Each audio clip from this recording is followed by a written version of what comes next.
they're going to teach, that I wonder sometimes if you just sign up because it's just happening rather than the content. But some of you do read the content. Good. So then, I must talk about the content.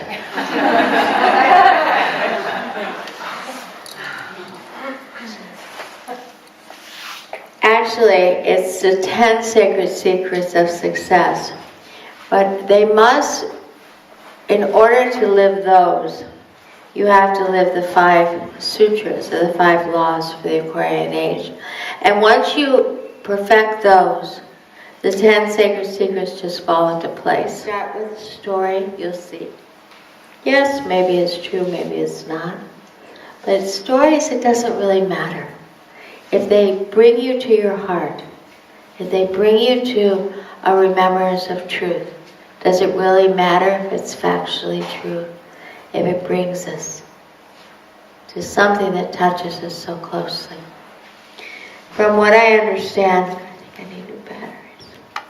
From what I understand, in my humble education of Belgium, and in my observation the second time being here, that materialism doesn't run as steeply as it does in the more West, meaning the United States. And we probably live in the capital of materialism, which is Hollywood, California.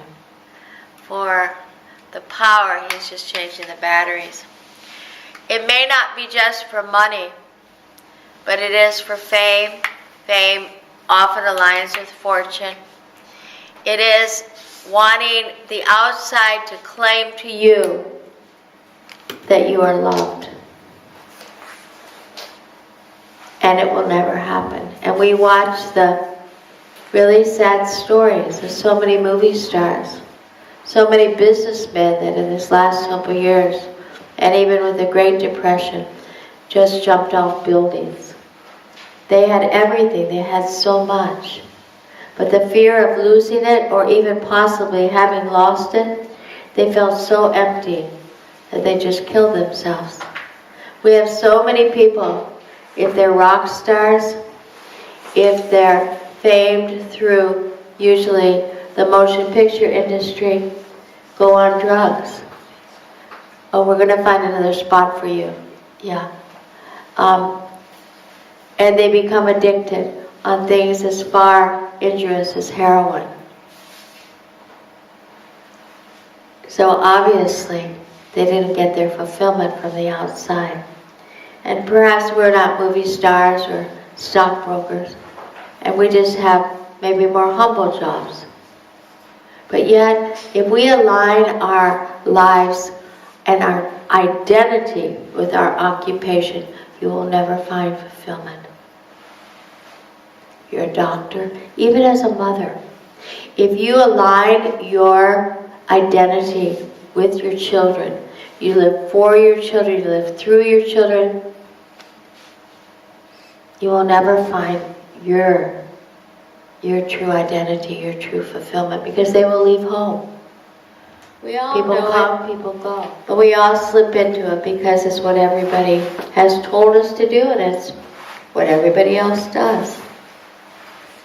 So we ask ourselves tonight what your true identity is.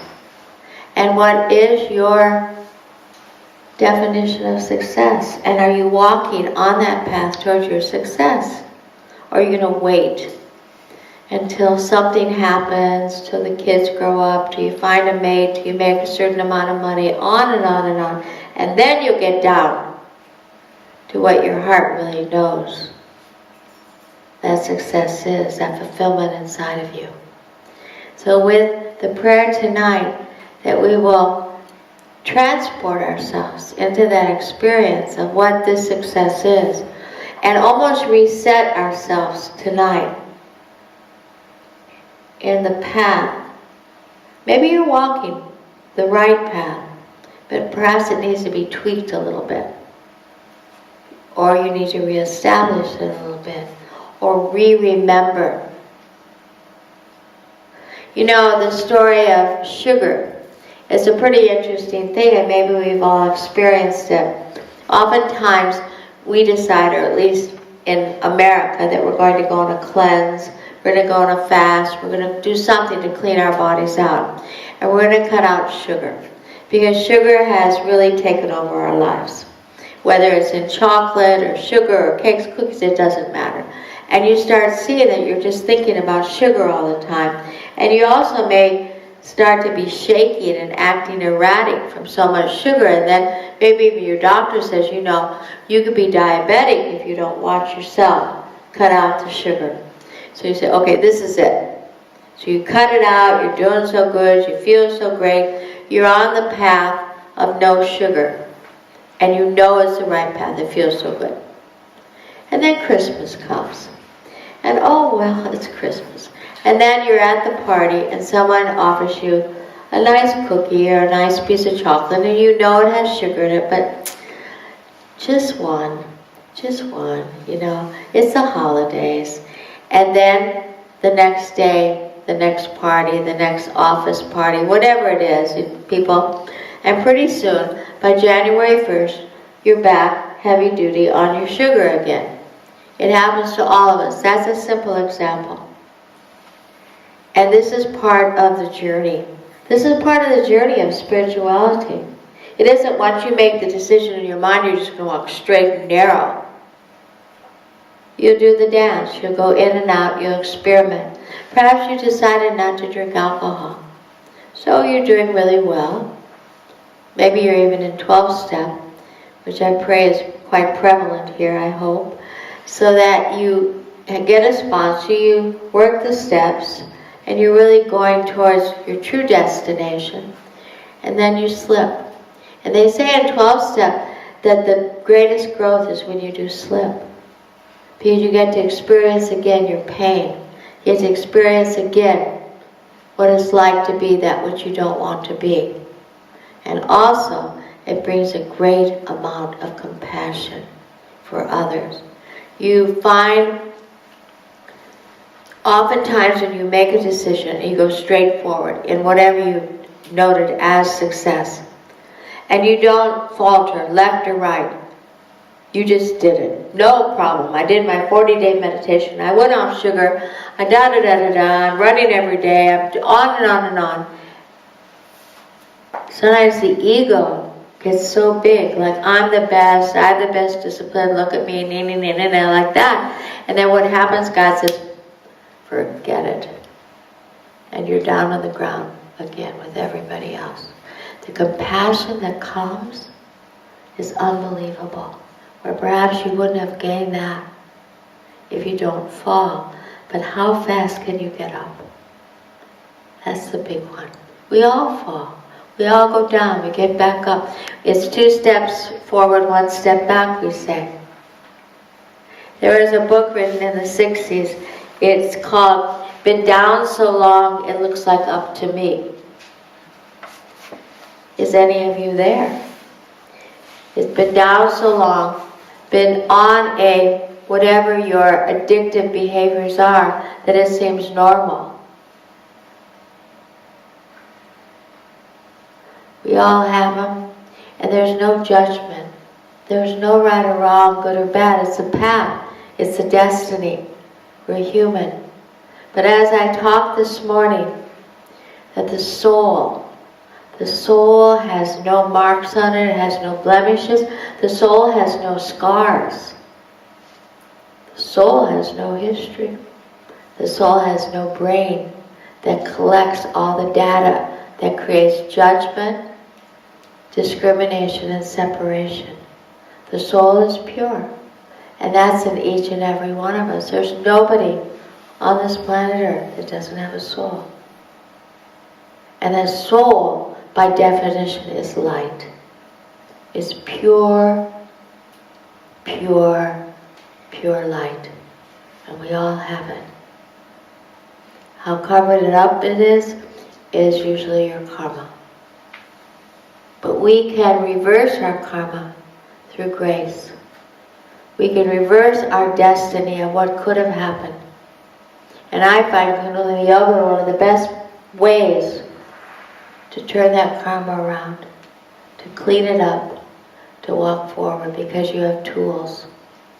not just hope. Hope is a pretty benign word, except for somebody who's about ready to commit suicide, who has given up, who's in the gutter. You do have to give him hope, to get him out and get him up on his feet, or not jump off a building. But once you have established that, then you must lock them into something that empowers them back to pick up the pieces and move on. So tonight, many of you may not be in this state, many of you may be teachers that know people like this, but I'm sure you can find someplace in your heart, someplace in your collective memory that still is suffering, that still is going through something. From many lifetimes before, when you lived in your mother's womb, those 9 months that you don't remember, or the first 3 years of your lives. Something brews inside of us that does not bring us into that enlightened state. We live more in memory bank than we do present. I think the percentage is like 1% we're here. And it might be for a startling moment. You hear a bird.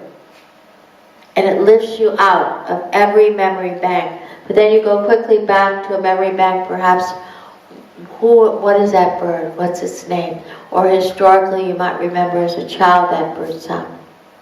But for the most cases, we look at somebody, we only see everybody that we saw before in the history of our lives that reminds us of that person. And then we draw conclusions about that person, and we don't even know that person. We know only the collection of somebody that reminds us of that person. To see with brand new eyes is what enlightenment is. And that's what children do. But it wears off at about 3 years old, and it's gone by 7. And then we have to work to remember everything. So tonight, if we can move with the innocence of a child under 3 years old, and see if we can take us back to there.